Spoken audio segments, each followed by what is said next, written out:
Hello friends, कैसे हो आप सब। स्वागत है आपका हमारे न्यू स्टोरी ब्लॉग में। मेरा नाम राखी है। आज मैं आपको अपनी कहानी सुनाने वाली हूँ। मेरे पति राजेश ने अपनी ज़िंदगी में बहुत मेहनत की। वो ज़्यादा पढ़े लिखे नहीं थे, इसलिए हमेशा से मेहनत और मजदूरी का काम ही उन्हें मिला और घर चलाने के लिए उन्होंने यही किया। हमारे 2 बच्चे हैं। बेटा 10 साल का है और मेरी बड़ी बेटी 16 साल की है।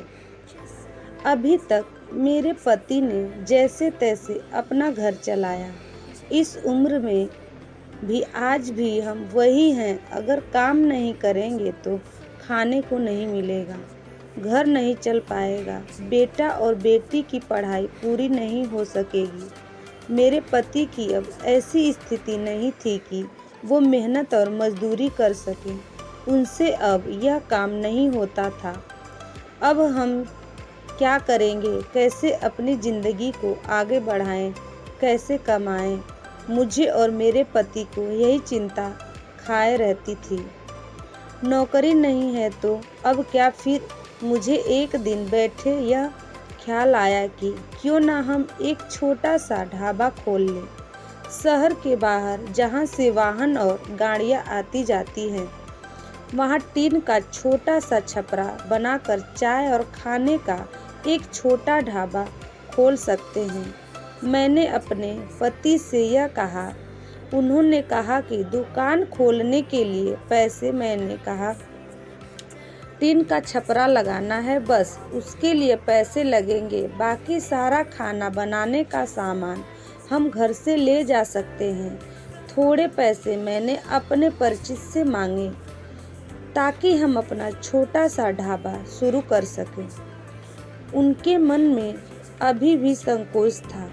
वो बार बार मना कर रहे थे, लेकिन मैंने कहा हम एक बार कोशिश करते हैं और ज़्यादा कुछ नहीं लगेगा। कुछ दिनों तक मनाने के बाद वो मान गए और हमने एक छोटा सा ढाबा शुरू कर दिया। पहले दिन में और मेरे पति वहाँ अपने ढाबे पर बैठे थे, लेकिन कुछ खास लोग नहीं आए। ढाबा छोटा और ऊपर से सभी खाने वाले पहले ही अपने ढाबे फिक्स किए होते हैं कि उन्हें कहाँ रुकना है और कहाँ खाना है। हमारा पहला दिन निराशा भरा था। कुछ दिन ऐसे ही गए। कोई इक्का दुक्का लोग चाय पीने रुका करते थे, लेकिन इतना नहीं होता था कि हम उससे अपना घर चला सके। मेरे पति फिर से किसी काम की तलाश में लग गए। उन्हें एक काम मिल गया जहां पैसे कम थे लेकिन कम मजदूरी थी। उन्होंने वो कर लिया, लेकिन मैंने ढाबे पर जाना नहीं छोड़ा। अब मैं अपने बेटे और बेटी के साथ वहां जाने लगी। हमने हिम्मत नहीं हारी और धीरे धीरे कुछ लोग हमारे यहाँ आने लगे। एक महीने में ग्राहक और भी ज़्यादा आने लगे। कोशिश करते करते अब हमारे यहाँ रुकने लगे थे। उन्हें घर जैसा खाना मिल रहा था, इसलिए हमारा छोटा सा ढाबा चल निकला। मेरे पति जितना कमाते उससे ज़्यादा अब ढाबे से कमाई होने लगी। देखते ही देखते हमने जो छोटा सा ढाबा खोला था, उससे हमारी आर्थिक स्थिति में बहुत सुधार हो गया। जो कर्जा लिया था वो भी उतर गया। हमें एक नई उम्मीद मिल गई कि सब कुछ अच्छा चल रहा था। ढाबे को खोले 6 महीने हो गए थे। हमारे चेहरे पर रंगत आ गई थी। लेकिन फिर कुछ ऐसा हुआ कि जिसके बारे में मैंने सोचा भी नहीं था। एक दिन घर से जब हम लोग ढाबे के लिए जा रहे थे, तब मेरे पति कहते हैं, ढाबा आज से बंद, कोई भी अब वहाँ नहीं जाएगा। यह कहते वक्त वो बड़े ही गुस्से में थे। ऐसा गुस्सा मैंने उनके चेहरे पर आज तक नहीं देखा। मैंने बोला, क्या हुआ, क्या बोल रहे हैं, इतना अच्छा हमारा ढाबा चल रहा है, आपको क्या हो गया आज। वो बोले, मैंने कहा ना कोई भी अब वहाँ नहीं जाएगा, ना तू ना तेरी बेटी। मैंने बोला, आप शांत हो जाइए, आपकी तबीयत ठीक नहीं है, आप आराम करें, हम लोग इस बारे में बात करते हैं। वो और ज़्यादा गुस्सा हो गए, कहा कि कोई बात नहीं होगी, मैं जितना कमाता हूँ उतने से ही घर चल जाएगा, तू अब वहाँ नहीं जाएगी। मेरे पति का ऐसा रूप मैंने पहले नहीं देखा था। उस दिन मैं ढाबे पर नहीं गई, लेकिन जब वो शाम को आए तो भी उनका मुंह उतरा हुआ था। मैंने सही समय देखकर उनसे बात की, पूछा कि क्या हुआ, आपको ऐसा क्यों बोल रहे हैं। वो बोले कि मेरा मुंह मत खुलवा, मैं सब जानता हूँ कि तू क्या कर रही है मेरे साथ। इतने दिनों तक वहाँ रहा, तब वहाँ कोई नहीं आता था और मेरे जाते ही ढाबा चलने लगा। आखिर ऐसा भी क्या हो गया। मेरे तो होश ही उड़ गए। वो क्या बोलना चाहते थे मैं समझ गई। ऐसी बात, वो भी शादी के इतने दिनों बाद। उनके मुंह से सुनकर मुझे यकीन ही नहीं हो रहा था कि मेरे पति हैं।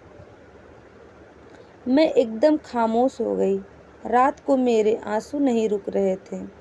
मेरे मुंह पर अब ढाबे का नाम भी नहीं आया। इस तरह की बातें सुनने के बाद मेरा अब कुछ करने का मन ही नहीं किया। उस दिन से खामोश हो गई। अब कुछ करने को कहने को बचा भी नहीं था। मैंने सोचा कि उनको कोई सफाई नहीं दूंगी। वो अपना काम करते रहें, लेकिन उनकी कमाई कम थी, उससे अच्छे से गुजारा नहीं हो पाता था। कुछ ही दिनों में जो पैसा जमा किया था वो भी खत्म हो गया। करीब 3 महीने बाद ही उनकी तबीयत खराब हो गई और वो बिस्तर पर आ गए। काम नहीं कर पा रहे थे। मैं जैसे तैसे उन्हें संभाल रही थी। घर में जब पैसा खत्म होने लगा तो कर्जा लेने की नौबत फिर से आ गई।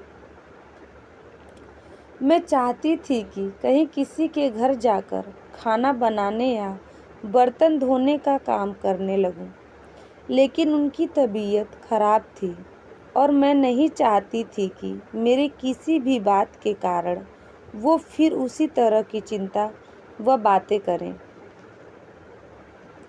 एक दिन वो बिस्तर पर थे, मैं उनके लिए खाना बना रही थी। तब उन्होंने मुझे बुलाया। बोले, मैं जानता हूँ उस दिन की बात तुम्हें बहुत परेशान कर रही है, लेकिन और तुम्हें लग भी रहा होगा कि मैं तुम्हें यह कैसे बोल सकता हूँ, लेकिन वो शब्द और बातें मेरी नहीं थी। मैंने कानों में ऐसी बात आई थी, अपने रिश्तेदारों में ऐसी बात हो रही थी। मैंने अपनी बीवी और बेटी को अकेले वहाँ छोड़ दिया। उन्हें देख लोग रुकते हैं जिससे कमाई हो रही है। इस तरह की बातें मैं बर्दाश्त नहीं कर सकता। 2 रोटी कम खा लेंगे, लेकिन यह सब नहीं सुनना था। समाज और यहाँ के लोग, खासकर आपके परिचित और रिश्तेदार, आपको आगे बढ़ता देख बहुत कुछ कहने लगते हैं, लेकिन लोग इस हद तक गिरे हैं, मुझे इसका पता नहीं था और मेरे पति भी उनकी बातों में आ गए। उस समय में भी होती है, उनकी जगह तो शायद यही करती, मुझे भी उतना ही बुरा लगता, वही फैसला लेती जो उन्होंने लिया। मैंने उन्हें कहा कि कहाँ है वो शुभचिंतक जो अब आपकी मदद करने नहीं आएंगे।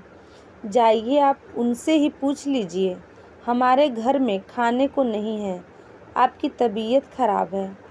आप बताएं कौन आया अब हमारी मदद करने। दुनिया किसी को खुश नहीं देख सकती है, और अगर कोई मेहनत करके आगे बढ़ता है तो सारे प्रयास करके उसे पीछे धकेलने की कोशिश करते हैं। आप उनकी बातों में आ गए। वो लोग सफल हो गए। सबको बात बनाना है। अब अगर हम भूख से मर भी जाएं तो भी उन्हें बातें मिल जाएंगी। वो लोग कुछ समय तक बोलते, अगर हमें कोई फर्क नहीं पड़ता तो थक हार कर मान लेते। वो पीठ पीछे ही इस तरह की बकवास कर सकते हैं, सामने आने की तो उनमें हिम्मत भी नहीं है। उस दिन मेरे पति की आंखें खुल गईं। उन्होंने कहा कि तुम सच बोल रही हो, मैं ही पागल था। लोगों को सफाई देने और उनके आगे अच्छा बनने में अपना नुकसान करा लिया। जब हम गलत नहीं हैं तो हमें सफाई क्यों देना, क्यों डरना। मुझे माफ़ कर दो, हमें नहीं उन्हें बदलना होगा। अपनी सोच अगर नहीं बदले तो हमें क्या, हमें अपने कर्म करते रहना चाहिए। क्या अब हम फिर से कुछ कर सकते हैं? मैंने कहा, कभी भी देर नहीं होती है, हम अब भी कर सकते हैं। मेरे पति बोले, मैं भी अब तुम्हारा साथ दूंगा, अगर तुम चाहो तो। मैंने हाँ कहा और फिर एक बार कोशिश की। थोड़ी मुश्किल हुई, लेकिन धीरे धीरे गाड़ी फिर पटरी पर आने लगी।